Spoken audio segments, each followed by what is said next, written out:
नमस्कार दोस्तों। भारत की जो रैंकिंग है सतत विकास रिपोर्ट 2025 ये आ चुकी है।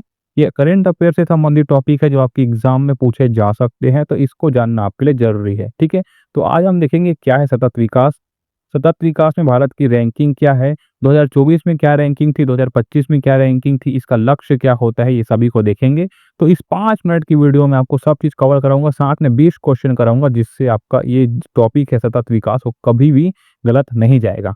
ठीक है, चलो तो पहला देखते हैं हम सतत विकास क्या है। तो सतत विकास वह विकास है जो वर्तमान की आवश्यकताओं को पूरा करता है बिना भविष्य की पीढ़ियों की जरूरतों को खतरात में डाले। ठीक है, मतलब वर्तमान की आवश्यकता की पूर्ति भी हो जाए और भविष्य के लिए भी वो चीजें क्या हो, कायम रहे, यानी कि उसकी जरूरतों को खतरा में डाले बिना।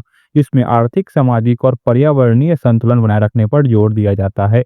यही होता है आपका सतत विकास। ठीक है, अब देखिए SDG ये होता है आपका सतत विकास का full form, sustainable development goals. अब इसका गोल क्या है, यानी कि लक्ष्य क्या है। तो संयुक्त राष्ट्र ने वर्ष 2015 में 193 देशों के साथ मिलकर 17 सतत विकास लक्ष्य तय किए। ठीक है, कितने तय किए, 17 सतत विकास लक्ष्य तय किए। मैं आगे बताऊंगा इस चीज को। और लक्ष्य जो कि है वर्ष 2030 तक गरीबी हटाना, शिक्षा, स्वास्थ्य, जलवायु परिवर्तन जैसे मुद्दों को सुलझाना भी था। ठीक है, अब देखेंगे यहाँ पास भारत की रैंकिंग 2025 में क्या रही, 2024 में क्या रही सतत विकास में। ठीक है, पूछेगा आपकी एग्जाम में 1 नंबर का, तो बता देना। ठीक है, तो 2024 में रैंक रही आपकी, क्या बोलेंगे, 109 देशों की रही, 166 जो की है।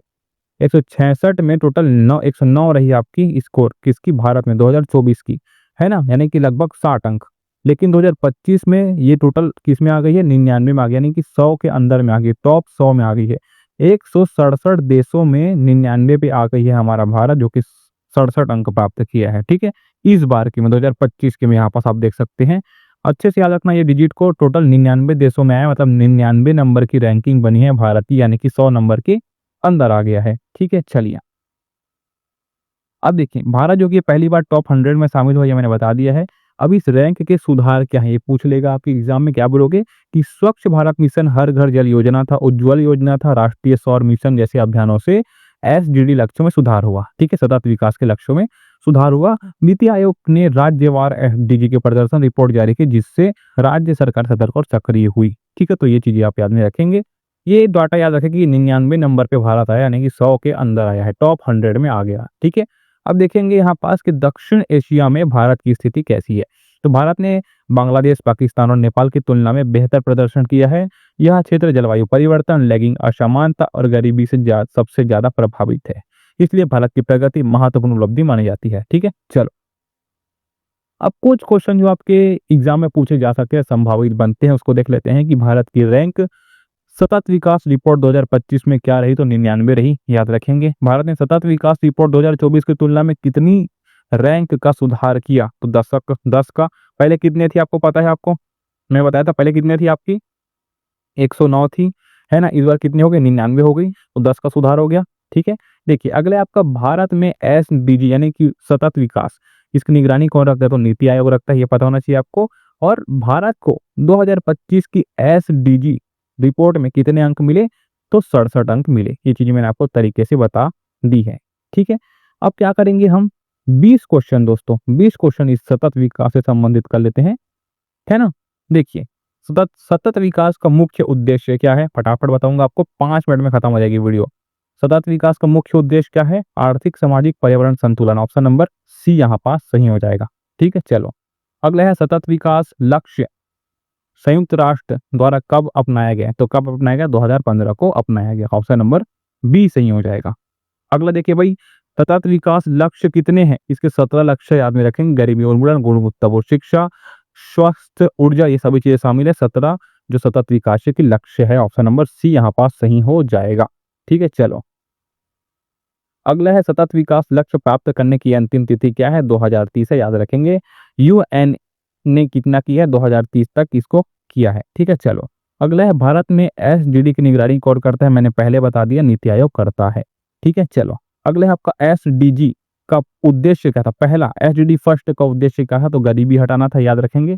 ठीक है, चलिए अगले आपका SDG 13 किस विषय से संबंधित है, तो ये इंपॉर्टेंट वो करा दे रहा हूं मैं कि SDG जो सतत विकास है वो 13 का संबंधित किससे, जलवायु परिवर्तन से। ऑप्शन नंबर ए यहाँ पास सही हो जाएगा। ठीक है, चलो अगला प्रश्न है यहाँ पास कि एसडीजी इंडिया इंडेक्स किस संगठन द्वारा जारी किया जाता है? याद रखेंगे नीति आयोग द्वारा जारी किया जाता है। ठीक है, अगला देखिए, एसडीजी इंडिया इंडेक्स 2025 में कौन सा राज्य टॉप पर था? ये इंपॉर्टेंट प्रश्न है, याद में रखेंगे। केरल टॉप पर था। ठीक है, कौन था? केरल टॉप पर था। अगला देखिए, सतत विकास में त्रिस्तरीय दृष्टिकोण क्या दर्शाता है? क्या दर्शाता है? अर्थव्यवस्था, समाज और पर्यावरण दर्शाता है। ऑप्शन नंबर बी यहाँ पास सही हो जाएगा। अगला, पेरिस एग्रीमेंट, पेरिस एग्रीमेंट किस विषय से संबंधित है? याद रखेंगे, जलवायु परिवर्तन से संबंधित है। ऑप्शन नंबर बी यहाँ पास सही हो जाएगा। अगला बताइए भाई, एसडीजी 4 का लक्ष्य क्या है? तो क्या है लक्ष्य?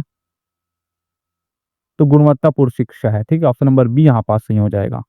अगला बताइए, सतत विकास का पहला सम्मेलन कब और कहाँ हुआ? ये इंपॉर्टेंट है, आपके एग्जाम के लिए याद रखेंगे। 1972 में स्कॉटहोम में हुआ। ठीक है, ऑप्शन नंबर ए यहाँ पास सही हो जाएगा। ये जो कि है पर्यावरण का पहला वैश्विक सम्मेलन है, ये भी आप याद में रखेंगे।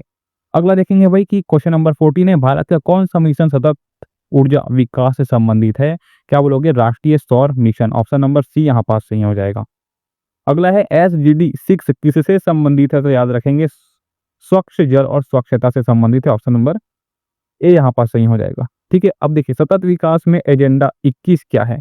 तो ये क्या है आपका? संयुक्त राष्ट्र द्वारा सतत विकास पर दस्तावेज है ये। ठीक है, एजेंडा जो कि है संयुक्त राष्ट्र द्वारा सतत विकास पर दस्तावेज है ये। रियो सीमेट 1992 में अपनाया गया था। ठीक है, 1992 में अपनाया गया था, इतना आप याद में रखोगे।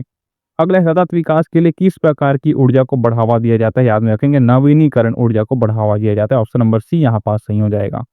अगला बताइए भाई, सतत विकास के लिए एसडीजी है ना, एसडीजी 11 किससे संबंधित है? सतत शहर और समुदाय है ना, इस विकास से संबंधित। ऑप्शन नंबर बी यहाँ पर सही हो जाएगा।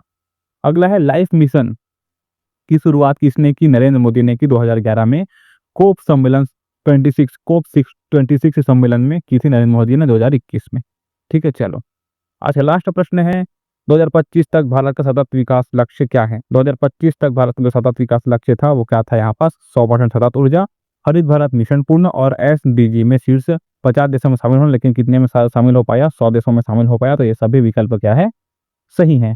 ठीक है, ऑप्शन नंबर डी यहाँ पास सही हो जाएगा।